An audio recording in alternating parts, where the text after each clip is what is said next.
श्रीराम समर्थ श्रीराम. भाग 78.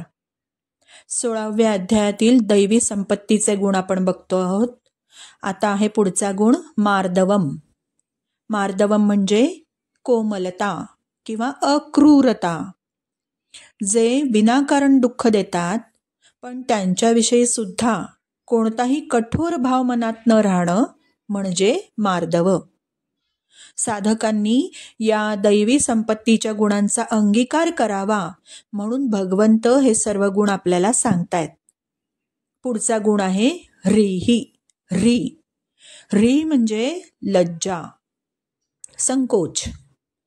शास्त्र विरुद्ध किंवा लोकमर्यादेविरुद्ध काम करायला लाज वाटणं म्हणजे ह्रीही.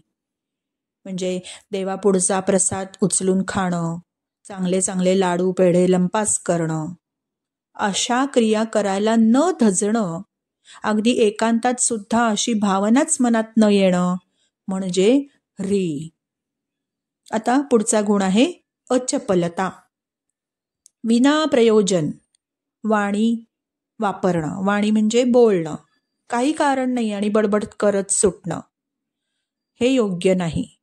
विनाप्रयोजन वाणी, हात, पाय यांची व्यर्थ क्रिया न करणं म्हणजे अचपलता. जितकं गरजेचं आहे तितकंच बोलणं, जिथे आवश्यक आहे तिथेच कार्य करणं. अर्थात उतावीळपणा सोडायचा आहे, त्याचं महत्त्व इथे. पुढचा गुण तेज. तेज म्हणजे चेहऱ्याची चकाकी नाही. ज्या महापुरुषांमध्ये दैवी संपत्तीचे गुण प्रगट झालेले असतात ती व्यक्ती दिसायला अगदी सामान्य काळीसावळी जरी असली तरी तिचा प्रभाव विलक्षण असतो की त्या व्यक्तीसमोर दुराचार करायला लोक कचरतात. ते कशामुळे? तर ते तेजामुळे, त्यांच्या त्या प्रभावशीलतेमुळे. हा तेज गुण. पुढचा गुण आहे क्षमा.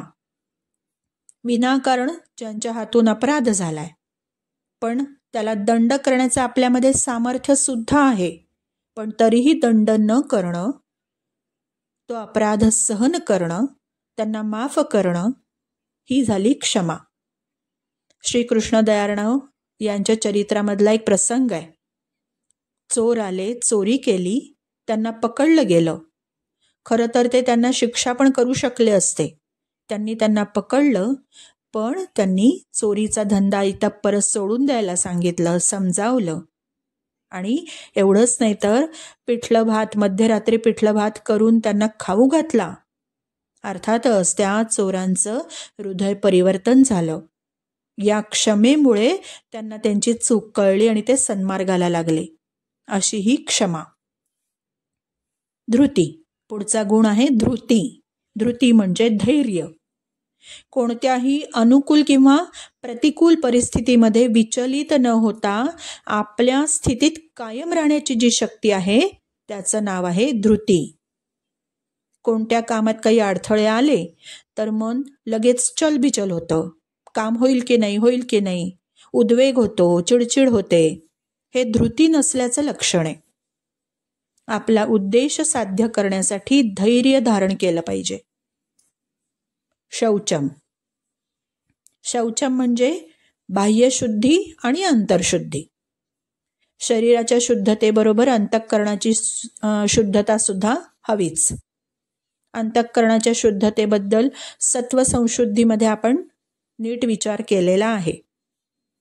वाचेने कोणाला दुखवू नये, निंदा नको, खोटं बोलणं, चुगली करू नये, ही झाली वाचिक शुद्धी. धन चांगल्या मार्गाने कमवावं, न्याययुक्त असावं, ही झाली धनाची शुद्धी. या सर्वांना मिळून शौचम म्हटलेलं आहे. असे आज काही आपण गुण पाहिले. श्रीराम समर्थ श्रीराम.